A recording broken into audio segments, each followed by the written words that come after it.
Salut tout le monde, c'est Philippe et merci de me retrouver sur ma chaîne pour ce 10e épisode dédié au mode KOS du jeu Kerbal Space Program. KOS, c'est un mode qui permet de programmer intégralement un pilote automatique et dans cette série, mon objectif était d'envoyer une sonde de Kerbin jusqu'à Minmus de façon complètement automatisée. Donc cette sonde, elle est là. Lors du dernier épisode, on avait vu les formules mathématiques qui nous permettaient de calculer les différents angles dont on avait besoin pour créer notre nœud de manœuvre et obtenir notre orbite de transfert de Kerbin jusqu'à Minmus. On avait atteint l'orbite de Minmus et pour atterrir, on avait ralenti notre vitesse pour obtenir une trajectoire suborbitale. Et c'est ici que nous nous retrouvons aujourd'hui avec cette trajectoire, donc justement ici suborbitale, qui va nous emmener tranquillement sur le sol de Minmus. En attendant que cette sonde descende, je vais mettre déjà, voilà, je vais mettre l'altitude par rapport au sol et non pas par rapport au niveau de la mer. Et je tenais quand même à vous remercier pour le soutien que vous m'avez apporté dans cette série. C'était pas facile. Voilà, je sais pas comment font certains youtubeurs, mais moi j'avoue que j'ai eu un peu de mal à réussir à sortir une vidéo toutes les semaines. Mais vos commentaires étaient quand même hyper sympas, hyper encourageants. Donc ça m'a motivé pour faire de mon mieux. J'espère que toute cette série vous aura plu.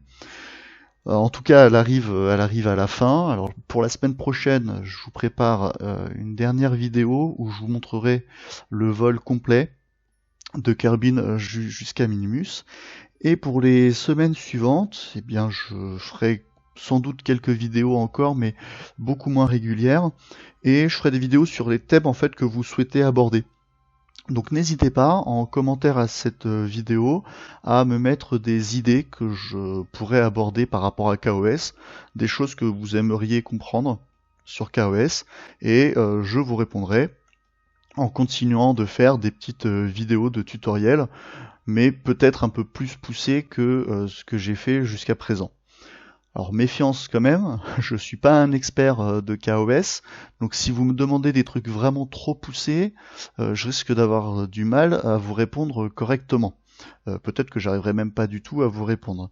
Et autre chose, faut faire attention parce que, en fait, parfois le problème vient pas de KOS, c'est juste que ça demande quelques formules mathématiques un peu compliquées. On l'a vu hein, dans les derniers épisodes que j'ai tournés, qu'il y avait des formules mathématiques qui apparaissaient. Et en fait, avec cette série de tutoriels, vous avez largement de quoi faire euh, pour, euh, pour réaliser des missions interplanétaires. Vous n'avez pas besoin de beaucoup plus de fonctions que ce que l'on a créé durant ce tutoriel. Par contre, ce qui va être compliqué, c'est de trouver toutes les formules mathématiques qui vont vous permettre de mener à bien votre mission. Donc tout ce qui est angle de phase, correction de l'inclinaison, fenêtre de lancement, etc. Donc là, c'est pas mon objectif de répondre à ces questions mathématiques. Peut-être que ça viendra un jour, mais là pour l'instant, je voudrais vraiment me concentrer sur KOS. S'il y a des questions particulières. Donc, en attendant, ne vous bridez pas, posez-moi toutes les questions que vous voulez en commentaire, et puis j'essaierai d'y répondre du mieux possible. Si vous l'aviez déjà fait dans des vidéos précédentes, bon, n'hésitez pas à reposter vos questions dans les commentaires de cette vidéo-là. Ça permet d'avoir toutes les idées regroupées au même endroit, et ça permet à tout le monde de les voir sans aller chercher dans chaque vidéo. Voilà, donc en tout cas, le but de cette 10e vidéo, c'est d'atterrir sur Minmus. J'espère qu'elle vous plaira. N'hésitez pas, comme d'habitude, à partager la vidéo, à mettre le petit pouce bleu et à me mettre en commentaire ce que vous en avez pensé. On est à 5000 mètres d'altitude au-dessus du sol. Ça change plus ou moins parce que le sol n'est pas complètement régulier. Et en fait, le but, c'est d'attendre ici qu'on descende en dessous des 2000 mètres d'altitude. En attendant, je vous montre ce que j'ai changé dans mon programme principal. Ici, donc j'ai créé cette fonction atterrissage, donc on va atterrir sur Minmus. Le but c'est d'être sur Minmus et on attend que le statut de mon vaisseau soit landed. D'accord? C'est-à-dire que pour KSP, soit votre vaisseau est landed, soit il est splashed, donc soit il a atterri sur le sol, soit il a améri quelque part au milieu de l'océan. Donc on attend que ce statut soit clairement défini pour KSP, on attend 2 secondes, on déploie la science, on attend là un gros moment, 10 secondes, et puis on ferme le programme. Pour fermer le programme, ça se passe ici, je l'ai mis dans mon fichier boot. Vous connaissez cette commande-là qu'on avait utilisée pour ouvrir le terminal. Bah, là, on ferme le terminal automatiquement.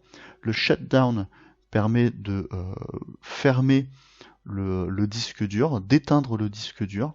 Si jamais on voudrait le rallumer pour faire pour faire un nouveau programme, on serait obligé de le rallumer manuellement. Et ce Ship Control Pilot Main Throttle à 0, ça permet de s'assurer que à la fermeture du programme, le throttle va pas subitement se remettre à 1. Ce qui pourrait arriver quand KSP reprend la main par rapport à KOS, il pourrait arriver que subitement le throttle repasse à 1. Donc ça empêche ce problème. Pour les joueurs de RSS avec RP1, ce truc-là a un autre avantage, c'est-à-dire que quand vous jouez avec une avionique qui n'a pas les ressources nécessaires pour contrôler votre vaisseau, le problème c'est que le lock throttle ne marchera pas. Pourtant, l'avionique, même si vous pouvez pas contrôler le vaisseau, normalement vous pouvez quand même rallumer les gaz ou éteindre les gaz. Et avec KOS, le lock throttle ne fonctionnera pas. Par contre, cette commande-là fonctionnera parce que en gros, ça correspond à, c'est comme si on faisait un pilotage manuel. C'est comme si on reprenait la main manuellement. Et donc, comme votre avionique ne peut pas être contrôlé par KOS, on lui indique en fait qu'on reprend la main manuellement et du coup là, on peut gérer le throttle. Dans mon Suicide Burn, donc j'ai créé un fichier Suicide Burn, je l'ai rajouté tout en haut de mon fichier principal. Et donc dans ce fichier Suicide Burn, j'ai créé ma fonction atterrissage. Il n'y a que ça, il n'y a que la fonction atterrissage. Cette fonction-là, elle a un paramètre. Donc c'est le corps que je cible. Donc ici c'est Minmus.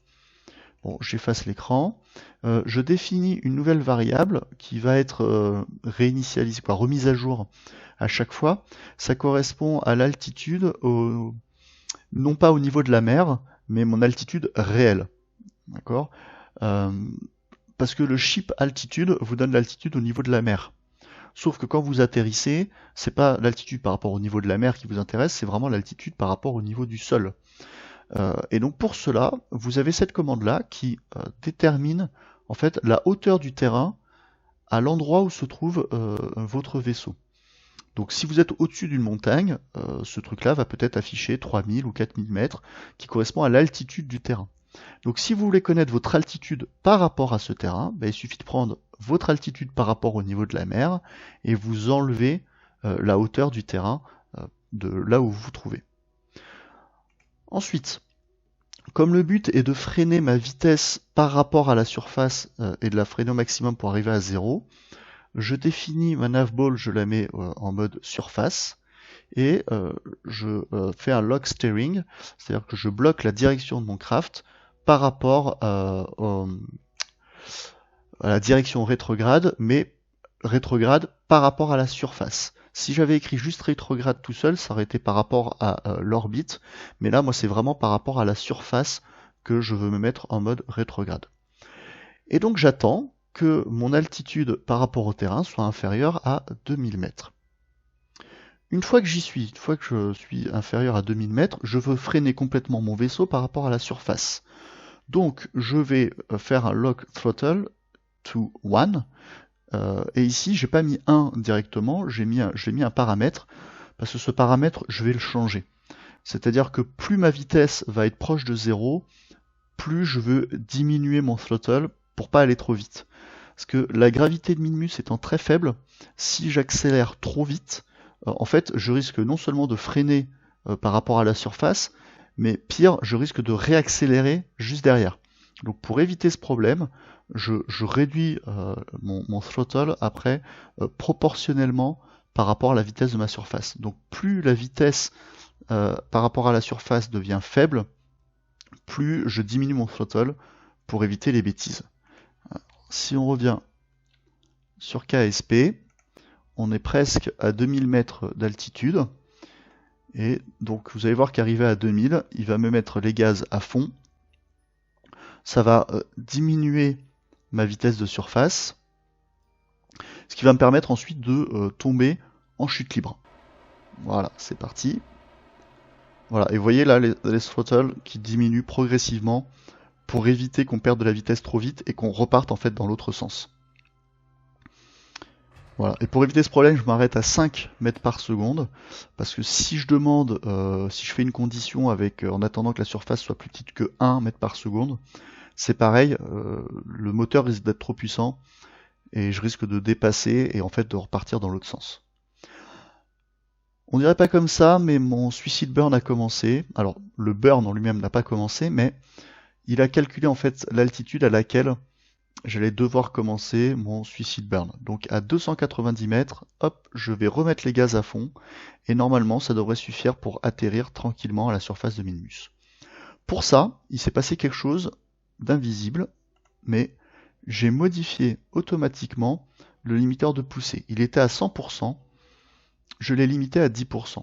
Ça vient du fait que la gravité de Minmus est tellement faible que si je laissais ce moteur à 100%, même si c'est un moteur assez faible, si je le laisse à 100%, en fait mon suicide burn, il commence pas à 300 mètres, mais il commence à 30 mètres au-dessus du sol, ce qui est pas beaucoup, et moi je préfère quand même faire un suicide burn assez élevé, prendre le temps pour éviter vraiment d'arriver trop vite. Donc j'y arrive, voilà, les gaz à fond, on voit pas la flamme parce que la poussée du moteur est tellement faible qu'il n'y a pas de flamme qui sort. Là on va atterrir sur un terrain pas très horizontal, on espère que ça va bien marcher. La vitesse est faible, il nous fait une petite pirouette, et ça passe. Nous avons atterri sur Minmus, la science est déployée, on envoie tout ça à la science, et attention, la charge électrique n'est pas suffisante. Est-ce qu'il a rechargé? Ouais, il est en train de recharger. Voilà, fin des instructions, fermeture du programme. Le programme est terminé, et vous voyez que là, comme j'ai atterri vraiment sur un sol très pentu, malheureusement ma sonde n'est pas restée sur le sol, elle s'est penchée. Heureusement pour nous, la gravité de Minmus est tellement faible que ça n'a pas du tout impacté notre panneau solaire. Sur la Lune, ça aurait été un peu plus embêtant. Alors voyons voir si je peux rétablir, hop, tranquillement. Voilà, c'est un peu mieux comme ça. Donc là je l'ai fait manuellement, je l'ai pas fait avec KOS. Donc voilà, ah bah, il retombe. Bon, on va le laisser comme ça. Nous sommes sur Minmus, nous avons transmis la science à Kerbin. Finalement, la sonde a accompli son devoir, peu importe la position dans laquelle elle reste maintenant. Nous avons entièrement automatisé notre voyage depuis Kerbin jusqu'à Minmus, et on a même réussi à transmettre de la science. Alors là, on a eu de la chance puisque on a un accès direct à Kerbin depuis là où on est. Ça aurait pu ne pas être le cas, mais je vous conseille quand même, oui, Kerbin est là, je vous conseille quand même de mettre des satellites autour de Minmus avant d'envoyer votre sonde pour expédier de la science. D'ailleurs, petite parenthèse, je ne l'ai pas précisé, mais vous avez peut-être remarqué durant les différents épisodes que quand on perd la connexion, le code KOS continue de fonctionner. D'accord? Donc il n'est absolument pas utile d'avoir une connexion avec, avec Kerbin pour que KOS fonctionne. Alors on va terminer l'explication du suicide burn. Donc toute cette partie-là sert donc simplement à réduire notre vitesse par rapport à la surface, la mettre à 0. Une fois que cette vitesse par rapport à la surface a été mise à 0, on déploie les jambes d'atterrissage. Pour cela, on utilise la même technique que pour déployer l'antenne ou pour déployer les panneaux solaires. On limite la puissance de notre moteur à 10%. Donc je vais vous montrer ces deux commandes-là, hein, mais je vous les montrerai après. Mais on limite le moteur à 10%. Et ensuite, on a besoin de faire notre calcul mathématique pour savoir à quelle hauteur doit avoir lieu le suicide burn. Alors ici, on utilise beaucoup d'approximations. On peut se permettre d'utiliser beaucoup d'approximations parce que Minmus a une gravité tellement faible que lorsque j'ai réduit ma vitesse à 0, on peut supposer que je suis en chute libre dans le vide. En réalité, je ne suis pas en chute libre dans le vide parce que la gravité de Minmus, quand même, n'est pas complètement égale à 0. Et surtout, entre 2000 mètres d'altitude et 0 mètres d'altitude, la gravité change. Mais ce changement est tellement faible pour Minmus qu'on peut prendre la théorie d'une chute libre à gravité 0. L'autre approximation qu'on fait, c'est que, encore une fois, puisque la gravité de Minmus est faible, on ne va pas consommer beaucoup de carburant. Ça veut dire que notre masse ne va pas beaucoup changer. Donc on réalise vraiment une chute libre à gravité 0, donc gravité constante égale à 0 et masse constante. Ce qui n'est pas vrai dans la réalité, même si la gravité de Minmus change très faiblement, même si la masse change faiblement, elle change. Donc on ne devrait pas utiliser la théorie d'une chute libre à gravité nulle et puis à masse constante. Mais dans le cas de Minmus, c'est suffisant. Si vous essayez de faire ça pour, je sais pas moi, pour une des lunes de Joule avec une gravité beaucoup plus importante, ça risque d'être plus compliqué. D'accord ? Donc faites attention. Donc là, je ne me casse pas la tête. Je dis simplement que lorsque je réalise une chute libre, en fait, l'altitude d'allumage, elle est donnée par mon altitude initiale. Donc là, ce serait à peu près 2000 mètres, divisé par le rapport poussée-poids. Comment on calcule ce rapport poussée-poids? Alors en anglais, c'est le TWR, Thrust to Weight Ratio. Ça veut dire que c'est la poussée, thrust, divisé par la masse, par le poids, pardon. Rapport poussée-poids. Et comment on calcule le poids, justement? C'est la masse multipliée par la gravité. Donc mon RPP, c'est égal à ma poussée que j'ai de disponible dans mon vaisseau, et je divise par le poids, et le poids, c'est la masse de mon vaisseau multipliée par la gravité. Alors, comment on calcule la gravité d'un corps? Eh ben, on utilise la constante mu de ce corps. Donc c'est pour ça que j'avais besoin en fait de paramétrer Minmus dans ma fonction, parce que si maintenant je veux aller sur la Mun, j'ai pas besoin de tout réécrire, je peux réutiliser ces commandes-là. Donc j'ai mu et ensuite je divise par le rayon du corps au carré. Donc en faisant ça, j'ai la gravité du corps et donc je peux calculer le rapport poussée-poids. Pouvant calculer le rapport poussée-poids, je peux calculer l'altitude à laquelle je dois allumer mes moteurs pour réaliser mon gravity turn. Donc une fois que j'ai fait ces calculs-là, il n'y a plus qu'à attendre. Donc j'affiche cette altitude-là, ce qui me permet en fait d'augmenter un peu la vitesse pour pas attendre 10 minutes devant mon ordinateur. Je m'assure que je suis bien en rétrograde en fonction de la surface. Et j'attends tranquillement que mon altitude par rapport au terrain devient inférieure à mon altitude d'allumage.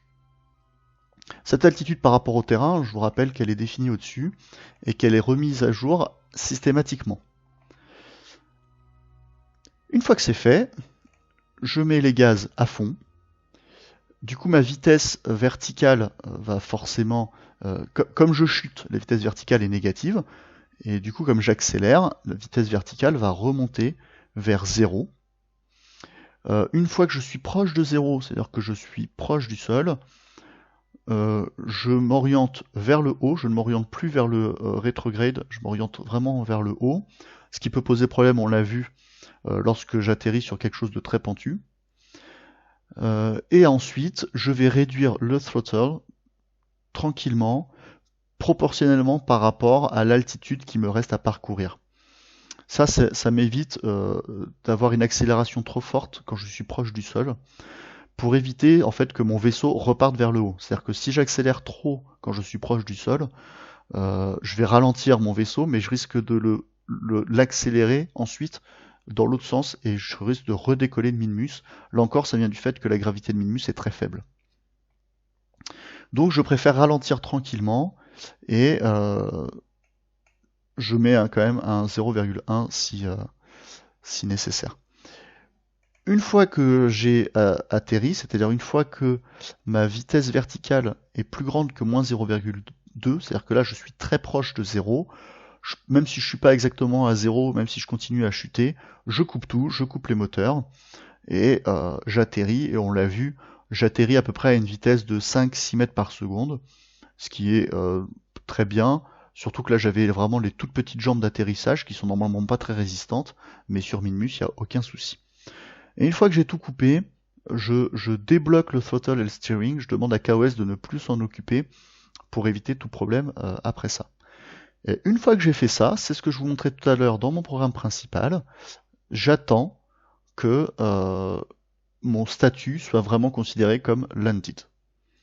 Voilà, pour être sûr que là je m'occupe plus de la vitesse verticale, je m'occupe uniquement du statut donné par KSP. Je veux que KSP reconnaisse mon craft comme étant landed, donc comme ayant atterri sur Minmus. Voilà, comment est-ce qu'on déploie la science et les jambes? Eh bien c'est dans mon système. Je vous rappelle ici qu'on avait créé plusieurs listes pour justement toutes nos parts particulières. Donc pour déployer les jambes, c'est vraiment la même chose que pour déployer les panneaux solaires, l'antenne, etc. Donc je reviens pas là-dessus. Déployer la science, ça commence pareil. Après, il y a une petite particularité, c'est que la science, vous savez que selon les parts, elle peut mettre un certain temps. Par exemple, si vous prenez la glérine mystérieuse, vous savez que la science ne se débloque pas tout de suite, il faut attendre 1 ou 2 secondes avant de voir apparaître la fenêtre de science. Donc c'est pour ça qu'il faut attendre que notre module acquiert des données. Une fois qu'il a ces données-là, on les transmet. Si vous regardez dans la documentation de KOS, vous verrez qu'il est possible de garder la science plutôt que de la transmettre. Ça peut être une idée de garder la science, c'est à vous de voir en fonction de votre mission. Et enfin, comment est-ce que je limite la puissance de mon moteur? Eh bien, c'est simplement list engines. Donc ça, c'est un truc qui existe dans KOS. C'est une liste prédéfinie qui permet simplement de répertorier tous les moteurs dans mon craft. Cette liste-là, je lui donne un nom, je l'ai appelé liste moteur. Et ensuite, pour chaque moteur dans ma liste, je définis le thrust limit au pourcentage qui m'intéresse. Donc, ici, il ne me restait plus qu'un seul moteur, mais je peux très bien le faire si j'ai plusieurs moteurs actifs, même avec des moteurs inactifs. S'il me reste 2-3 moteurs dans mon craft, tous les moteurs vont être touchés par cette commande-là. Donc ici, vous l'avez vu dans mon suicide burn, pour éviter d'être trop puissant, j'ai demandé de limiter ma puissance à 10%. Voilà, vous savez tout sur le suicide burn. Vous savez tout maintenant sur comment aller de Kerbin jusqu'à Minmus. Donc il ne vous reste plus qu'à faire vos propres tests et à mener de super missions grâce à KOS. N'hésitez pas à me poser des questions en commentaire si vous en avez. N'hésitez pas à me proposer de futures vidéos pour KOS. Et merci encore une fois à tous de m'avoir suivi. Merci pour vos commentaires et à très bientôt. Portez-vous bien. Ciao.